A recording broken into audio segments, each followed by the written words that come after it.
Wakey Wakey! Bore da, good morning. Fancy seeing you here. Yeah, it's almost like they like coming back every Saturday morning or something. Well, I gotta be honest, I do like having them here. Amen to that. I'm Katie. I'm Faith. And this is The Wakey Wakey Show!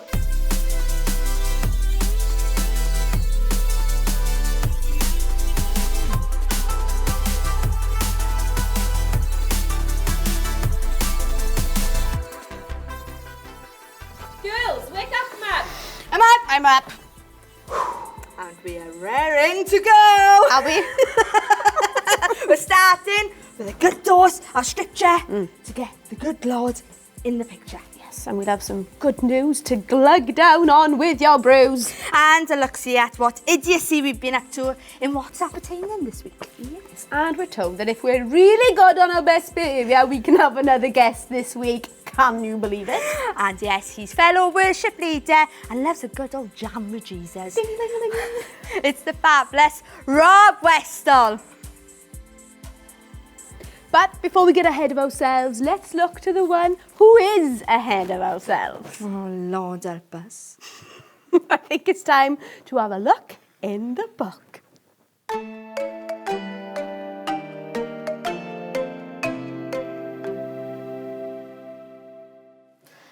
Have you ever got it wrong? I have, often as it goes. It seems like whenever I feel like I'm feeling good about myself and I'm getting on top of things, I get something wrong. And then I end up on this guilt trip which persuades me that I'm not good enough. But that's not the truth. The truth is I am good enough because that's what God told me. So here's my friend Mark with a scripture that tells us just that.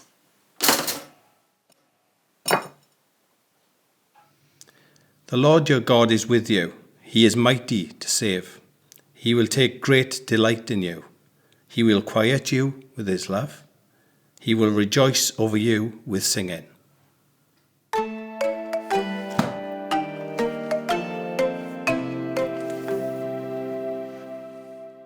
The good book don't half brings some good news. Yeah, it's pretty good. The best news. Makes us all bright and smiley, doesn't it? That word rejoice, I love it. To be glad. Make mirth. Make things bright and cheerful. And you know, our God is many things, and one of them is happy, folks. And that's why we're here today, isn't it? Yeah, to bring a bright and cheerful vibe through your screens right from Jesus. Let's do it. And what's coming up next, my love? I don't know. Yes, I do. It's good news with your brews. Woohoo!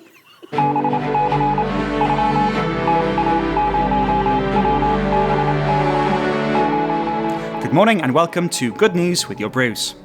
For those of us with hair, clearly not myself, thank you. New studies have found that stress can turn hair grey. This is not good news, but researchers have now found that this is potentially reversible. Associate Professor of Behavioural Medicine, Martin Picard at Columbia University, Vagelos, College of Physicians and Surgeons, said our data adds to a growing body of evidence demonstrating that human ageing is not a linear, fixed, biological process, but may, at least in part, be halted or even temporarily reversed. After using some people as study cases, they were able to observe that the higher the stress level, the faster the hair turned grey. And in some of these cases, the hair was able to return to its natural colour with reduced levels of stress. Moral of the good news: rest in the Lord, keep the greys away. Well, thank you for that bit of good news. It warmed the cockles of my heart this morning. Didn't realise you had any cockles living in your heart, Faith. They got stuff you can take for that nowadays, my love. See what I have to put up with. But she wouldn't have it any other way now, would she? Now, it's the What's Appertaining link. That's what we're saying. So we can have a look at what's been appertaining this week. It's been very interesting, folks. Sorry, not sorry.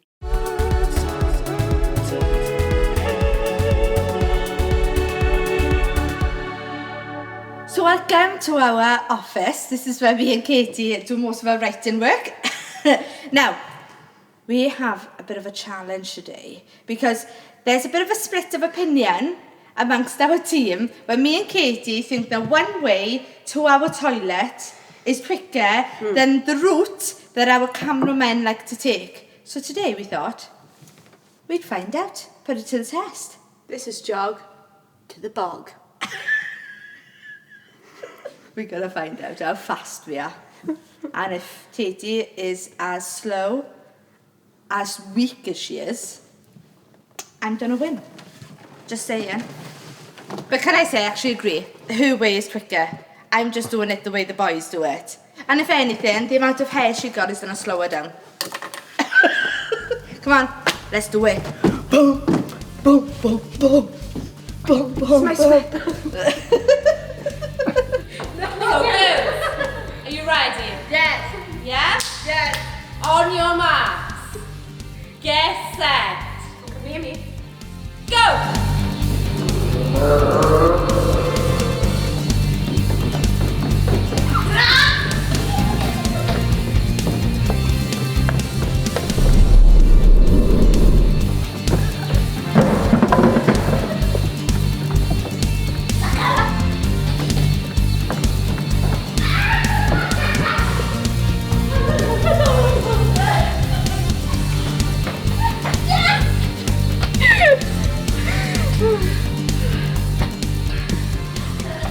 Is it who sat on the bog first?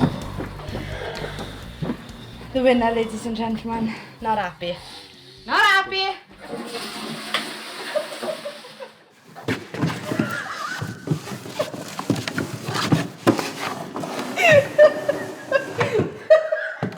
Mama, let's see if I can drag it.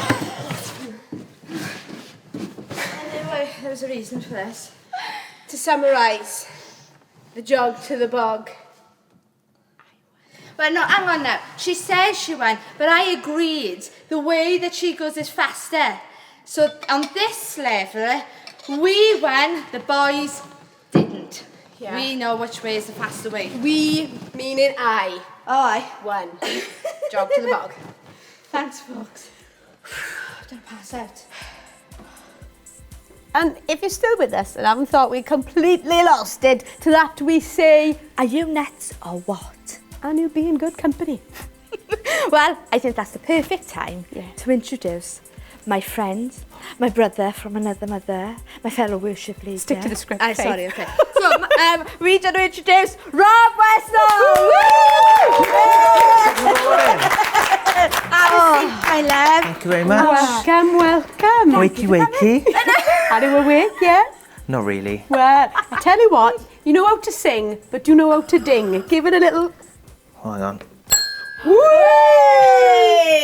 Now, would you like tea or coffee? I have a coffee, please. There we are. Oh, cappuccino. Cappuccino. Come on, Doris. Look at the service here. This is fantastic. I know, yeah, it is. Whoa! I definitely peaked then. Service with a smile. Fine.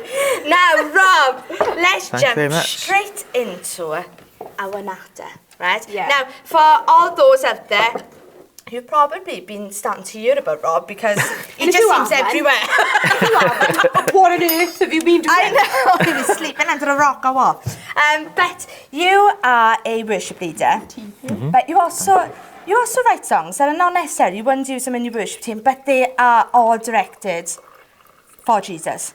Oh, cool. Yeah, they're just they're songs inspired by my relationship with God, really. So I've always written songs, and then I had a sort of road to Damascus type experience a couple of years ago, where I got home, picked up the guitar, started worshipping, and a song came out all at once. Right. And I thought, that doesn't happen. Yeah. What's going on there? Yeah. So I put down the guitar on the table like it was Excalibur. You know, what's going on? Oh, what's going on? And I asked God, I said, what's that about? And he said, I'm going to give you songs and you just got to download them and share them. And that was it. And the part of the direction was you've got to keep it simple. Yeah. And in line with my word as well. So the lyrics are very simple, but in terms of the music style, it's just authentic and genuine as to what I'm inspired by God to write with, and also my friends who I collaborate with as well. We don't try and be like anybody else. We're just ourselves, who God made us to be, and that comes out in the music, hopefully. And I think all too often in church there's this language, this Christianese that is really difficult to get your head around. And I love what you said about just keeping it simple. So that people, anybody, Christian or non-Christian, can listen to the track and get something from it. I just interrupt. Do you want some milk? Oh, I'd love some milk, please. Do you want some sweetener or sugar? No, I'm off that now. I'm off that. Well done you. No, it's taken a while. Well done. Now, you haven't always been in the worship sector because you are full time now. Yeah. But you come from a journalist background. Yeah, so that was the thing. When this sort of Excalibur moment happened, I was working at the BBC and I just finished a night shift. I'd cycled back to Swansea where I was living at the time, and I'd taken a job in sport. Yeah. And that meant that I couldn't go to church as often as I wanted to. But it made me really reassess things, and what it comes down to, I was thinking about this today actually, this morning as I was driving here, is that it was just going back to basics really, and so often as humans we overcomplicate things, don't we? Massively. And what I had to do was make sure that I had the discipline of spending time with God. Yeah. On a consistent basis, because ultimately it's between us and Him, isn't it? And that was really it, really. So was it like your dream to be a journalist from a young age? Like that's exactly what you wanted to do? Well, I love music, don't get me wrong, but and I've always written songs and I performed in the pubs and the clubs and things like that. So I always had an ability and a talent there for one, without sounding up myself. Yeah. But when I got offered the job in sport, they said, "Oh, we like your voice," because I was working in radio, and we'd like you to try out football commentary. Yeah. Now, that for any of my friends who know me, when we used to play football in the park, I'd do commentary as we were playing the games, and we'd play computer games, and I'd be doing the commentary. Made for it. Yeah, so I thought that was where I was heading, but it was so that I'm where I am now. Actually, looking back, which is quite. Wow, you know, and it's quite makes you quite emotional when you think about it, actually. Well, Katie's actually had a similar experience from you. Because this isn't my background at all, do you know what I mean? This is not what I wanted. You know, it's awesome and, you know, faith is okay and palatable. But again, you know, my background is I was a speech and language therapist. So I was working with young kiddies, and before that I was a teacher, and now we're chatting to random people from all over Wales and over the country about Jesus, and so it's about, okay, Lord, what are you saying, what you want, and abandoning what your desires are, and it's always better. Whatever He's got is always, you know, more than you can ask for, imagine. Do you know what I mean? Now I'm working with my mates, and you're probably, you know, with the rest of the band having a laugh. Do you know what I mean? It's way better than I could ever have imagined, but it's hard to give up at the same time. What was the transition like for you? It was. I had quite a direct word, but it was a super crazy word where I was at the time, because I was working at the BBC, which I was a journalist for many years, and that was like the pinnacle of your career. That's a dream job. Yeah, and I thought, wow, that isn't the right thing, is it? And then it was a super crazy thing. And it's only even this week, actually, things have happened where part of that vision is starting to be fulfilled, and I could never even comprehend. If I had to imagine how we would work out. It wouldn't have happened how it happened, and I wouldn't be as blessed because I've had to trust God for all of it, and I've had some super crazy things happen. I got given a Gibson guitar. Oh, nice. I needed a spare guitar, and I said, Lord, I need a spare guitar because if I break a string and I'm the only one playing, what am I going to do? Right. And then somebody phoned me up that Friday and said, I want to give you my guitar. God's telling me to give you my guitar. I mean, that stuff never happens. Turn around, isn't he, sometimes, God? But I tell you what, don't get me wrong, I love a guitar, and that was awesome. But what blessed me about that was it was confirmation that I was taking the right steps and I was heading in the right direction. Because ultimately, that's all I'm concerned about, is doing what God wants me to do. Because I'm getting on and I haven't got time to mess about. You know what I mean? And there really is a remnant arising who just want to obey what He says. And, you know, I think you're part, you've got that kind of similar zest to us where, Lord, if you ain't in it, we ain't going. Yeah, totally. But if you're going, even if we're kicking and screaming, because it's been hard sometimes to let go of what you thought your life was going to be. You know, and that yielding process. Has it been like a process for you, or did you find it something you could just easily go into? I think it was just quite natural. Nice. I mean, don't get me wrong, that when I had that word, sometimes we can get direction in our life and vision in our life, but we don't act on it. Yeah, it's true. And it can just go. Psh. Yeah. So I you've got to work towards it. So when God said, "I want you to share what I give you," I had to share what I give him, and regardless of what people think, because obviously when you worship lead, you're out on the stage and you're out quite up front, and people can assume they know you and they haven't got a Scooby. Yeah. I'm actually quite a shrinking violet, believe it or not, and so when God's given me all these songs, I'm thinking, I can't share that because it's my song, and people will think this about me and this about me. Yeah. But I've had to get over myself. Totally. Yeah, You know, yeah. and that's been tough. Yeah. But you're one of the most down-to-earth people that I've met. We've been chatting Honestly, off. We've had a laugh. Right, we won't tell them what happened.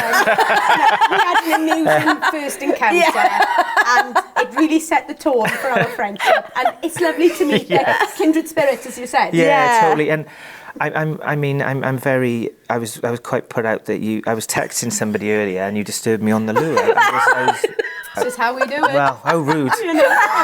But we're all friends here now. And if you don't know what we're on about, scroll back for context. Now, you did something very interesting. It blows my mind because I wouldn't have been able to do this.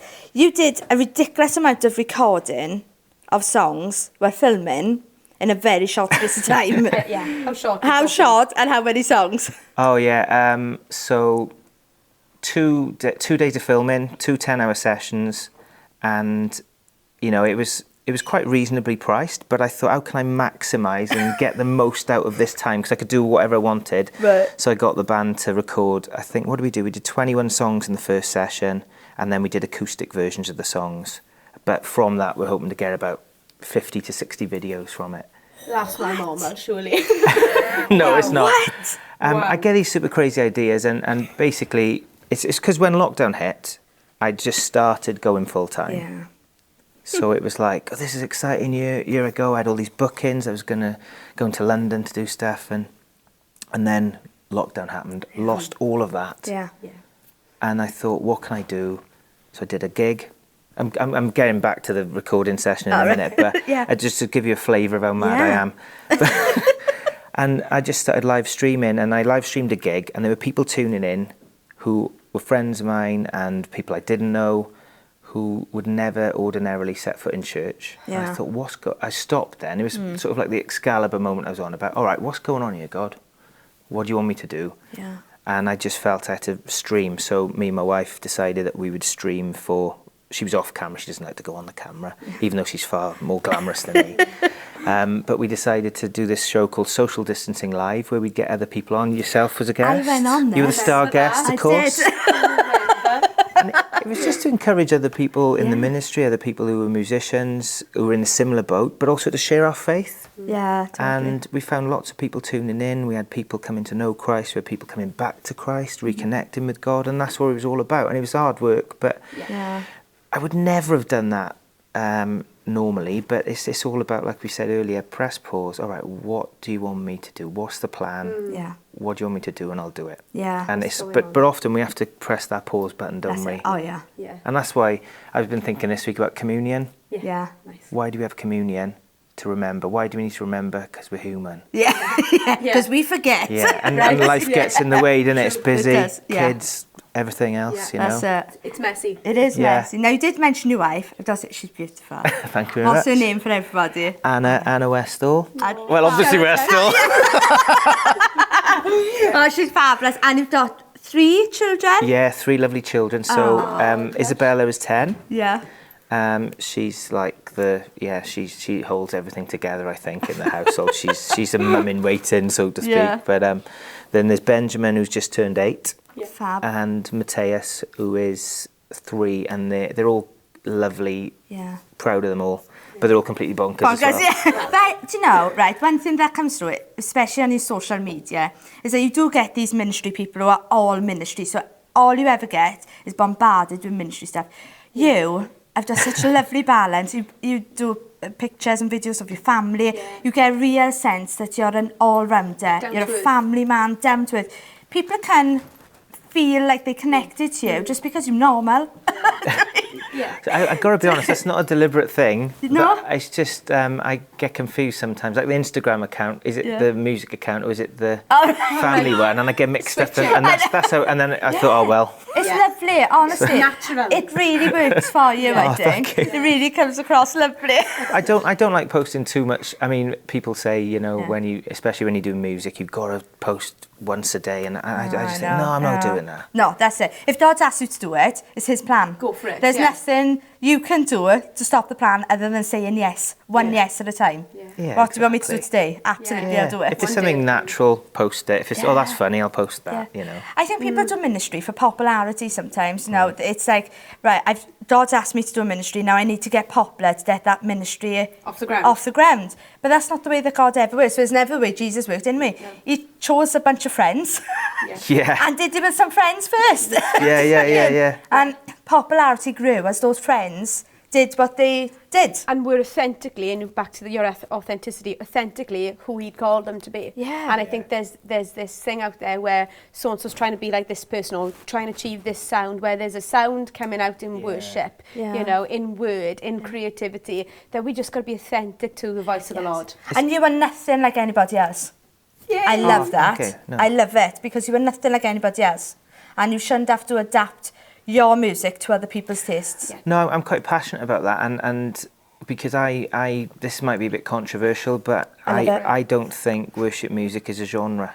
Or shouldn't be a Absolutely. genre, It actually. isn't, It shouldn't yes. be a genre. Yeah. Because there's already loads of genres of music, and Yes. God is worthy of all of those genres, whether it's reggae, rap, Absolutely. hip-hop. It belongs to him. Yeah, it the does, earth is yeah. the Lord and everything in it. Yeah. And I've been approached by lots of people while I've been on this journey. Oh, you've got to do this, you've got to do that, and it's all very much based on, you know, how the machinery of the music industry works. Which there is some wisdom in that. Don't get me wrong. But for me, I'm sorry, I'm not doing that. I'm doing what God's telling me to do, and that's that. And sometimes that's the wackiest thing. Like you were saying, it it can mess you completely up, you know what I mean? And it is difficult though, isn't it? Because part of when you release records, you obviously want people to buy them. Yeah. You want people to hear them. Yeah. You believe in what you're doing, and when I've shared some of these songs, when I started sharing the songs God had given me, stuff happened, because that's what happens when God gives you stuff to share, and when you share it, he moves and it touches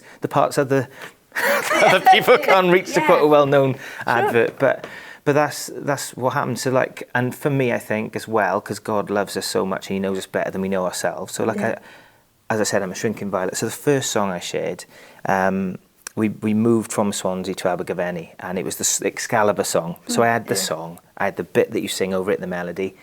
I knew it was about the cross. And in a couple of weeks later, I hadn't written the lyrics. We'd moved, and then I was at home one night, our new home, and I felt God say, "Sit down and write those lyrics." Wow. So I sat down at the computer. I thought, I'm a BBC journalist. This has got to be Pulitzer Prize winning. This is going to be profound. This is about the cross. You know, the very hope that we have, and all that. And the first line I wrote was, "I'm forgiven because of you. I can walk free. You took the blame instead of me." And I was like, "Oh, that's rubbish. That's too basic." And then I remembered what he'd said: "Keep it simple." Yeah. It's profound when you think of those words as well, isn't and it? on reflection. Yeah. So, but I rolled with it. I finished it, and then I thought, I've got to share it this Sunday. So I got the band to muddle through it, and it wasn't in any fit state, you know. But you know, in terms of like producing a record or whatever, or going through the pre-production process and all that malarkey. But we just shared it. And then my friend Steve, who's an elder in the church, and he's married to my first cousin, he's family, he's one of my best mates, and he's straight as a die, and he got up on the stage, and I was nervous. I hadn't told anybody, but I was nervous about the lyrics, because I'm always, I don't know about you, Katie, when you write poetry and stuff, whether you think, oh heck, have I committed a heresy? Have I like, every line, man, every line.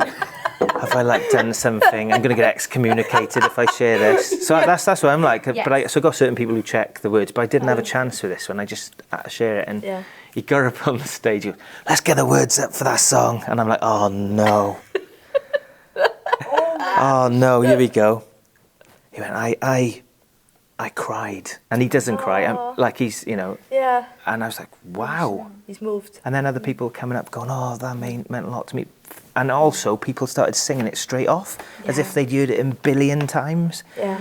And I needed that to share the next one. Yeah. And then when I shared the next one, other stuff happened to encourage me a bit more. And it was totally God, and it was just, and that's what, that I wasn't full time at that point, but I was just doing it. And then I didn't have the money to record it to the level that I wanted, because I could hear the strings, I could hear the orchestra. Yeah. But I just started to give God the best. Yeah. And that's how I approach everything, you know. And he's unlimited. So when we're talking about the styles of music, nothing's off the table. Sky's the limit. Yeah. When you've got that blank canvas and that moment of inspiration, if you're writing a song on your guitar or your piano or whatever, when it comes to the production, nothing's off the table. Yeah. Now, are you a worship leader in your church as well? Yeah. So what church do you go to? Gateway Church in Abergavenny. Oh. Yeah. Right, so get yourself to Gateway Church in Abergavenny. I know. Taking a trip to Abergavenny. I like what you did there. Do you know that song? Come on. Because you want to see this day, you want to be under God's presence when this day is doing worship. Yeah. Because I think you're fulfilling who we are as Welsh people, which is always simplicity. Yeah. We're a simple people with simplicity in what we've got to say. Yeah. And you bring that fulfilment of the simplicity of God. And that's you. what we are as Welsh people. It's like the song Karen Lamb. Yeah. You know, a heart that's clean, a heart that's honest, and about, I don't ask for a complicated life, essentially. Yeah. And it's that intimacy found in the simplicity of who he is, rather than all the craziness. That will come anyway, folks, you know. Well, I want to say watch this space, because I know that there's going to be some things coming your way. Yeah. And people are going to know who you are across the board. Yeah. Because not because you're a guy in ministry, but you're a guy on a mission. Yeah. And that's a very different thing. Yeah. It's a very different thing. Thank you. So we want to say thank you for coming on the Wakey Wakey show. No, it's brilliant. And it has been lovely. I feel like now you're a friend of the Worship Effect. Yeah. Oh, yeah, And you'll stay absolutely. forever. That's all we want is mates. We want Be mates. our friend.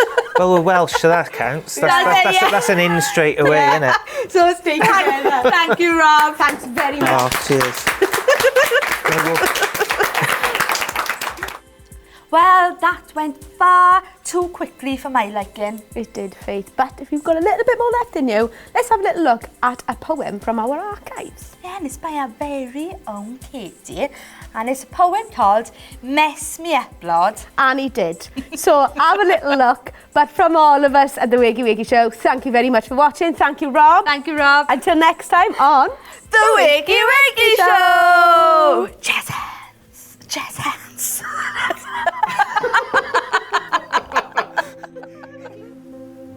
Mess me up, Lord. Turn my heart upside down, my thoughts back to back, spin my whole world around. Mess me up, Lord, and create a big mess in my wake. Mess up my work, sleep and play. Mess up my every night and day. Mess me up, Lord. Seep into every crevice you find. Let the mess invade, oh God, never difficult to find. Mess me up, Lord, good and proper for your glory, so that all the world would know your perfect, messy story. Mess me up, Lord. Normalise my radical and radicalise my normal. Beyond recognition, God, let messless living be awful. Mess me up, Lord. Lord, please mess me up. There's no mess like yours, Jesus. The mess that cleaned things right up.